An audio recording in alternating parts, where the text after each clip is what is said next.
You ever look at your bank account at the end of the month and just think, where did it all go? Well, it turns out Taiwan's entire economy is kind of asking that same question, and the answers are not what you'd expect.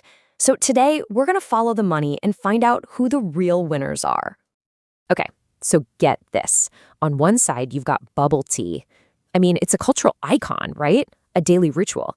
But its crazy growth is finally starting to slow down. And on the other side, the humble, everyday laundromat, which is absolutely taking off. How on earth is a simple chore outperforming a national obsession?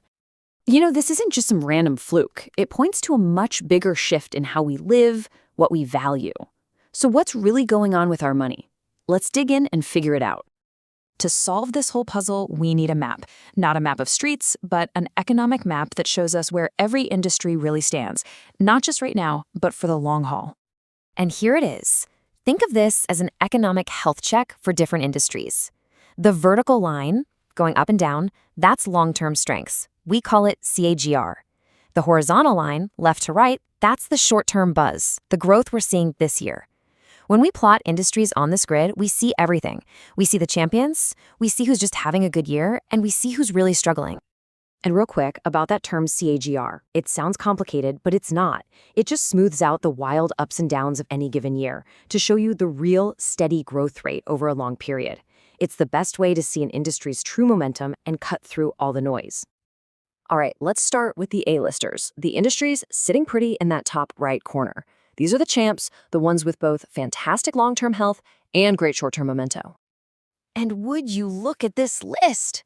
It's not about luxury goods. It's about real life. Quick bento boxes for lunch, gyms to stay healthy, nail salons for a bit of self-care. And yeah, our friend, the self-service laundromat, is right up there. Even our fun is covered, with video games also in that winner's circle. So what's the common thread here? Well, it's actually pretty simple. All of these industries sell us three things: convenience, health, and our time back. Our living spaces are getting smaller, our lives are getting busier, so things like laundromats and quick meals aren't luxuries anymore. They're the new essentials of modern life. But of course, it's not always that straightforward. Sometimes what looks like amazing growth is, well, it's kind of an optical illusion. It hides a much more complicated reality.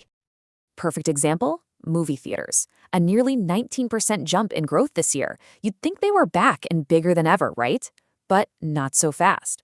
Look at that long-term growth number, the CAGR. It's way lower. That huge gap, that's what we call revenge spending.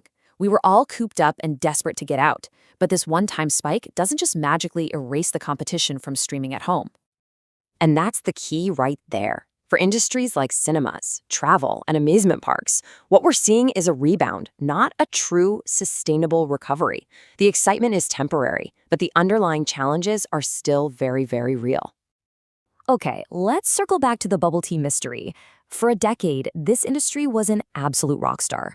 A compound annual growth rate of over 10% it's incredible. It was the poster child for a booming market. But it looks like the party's winding down. A lot. This year's growth is projected at just over 5%. That's a massive drop. The market went from a boil to a simmer. So what happened? It's a classic case of too much of a good thing. The market is just saturated. I mean, think about it. There's a bubble tea shop on every corner. Convenience stores sell it. The competition is fierce.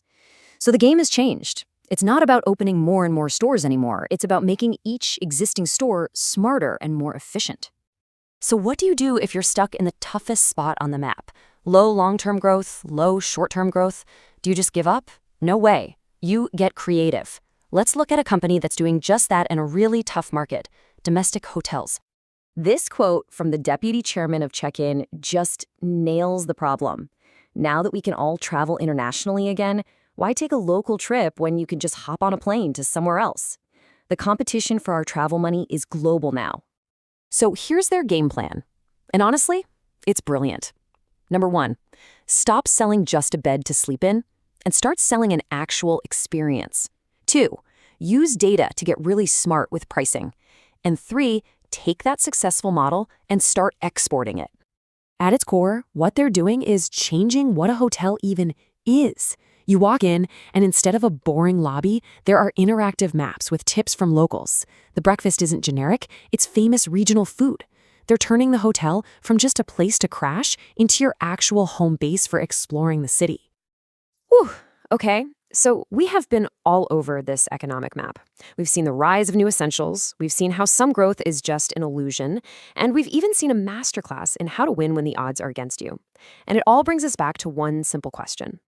So let's recap what we've learned. First, convenience is the new currency. If you save people time and hassle, you're going to do well. Second, watch out for those big post-pandemic growth numbers. They can be a mirage. Third, when a market gets crowded, like with bubble tea, you have to get smarter, not just bigger. And finally, in those tough markets, a unique experience is everything. And that really brings this all back to you. Think about your own spending lately, the last few things you bought. Are you paying for convenience? Are you part of that post-pandemic rebound? Or are you hunting for those unique experiences? When you look at where your money is going, which quadrant are you spending in?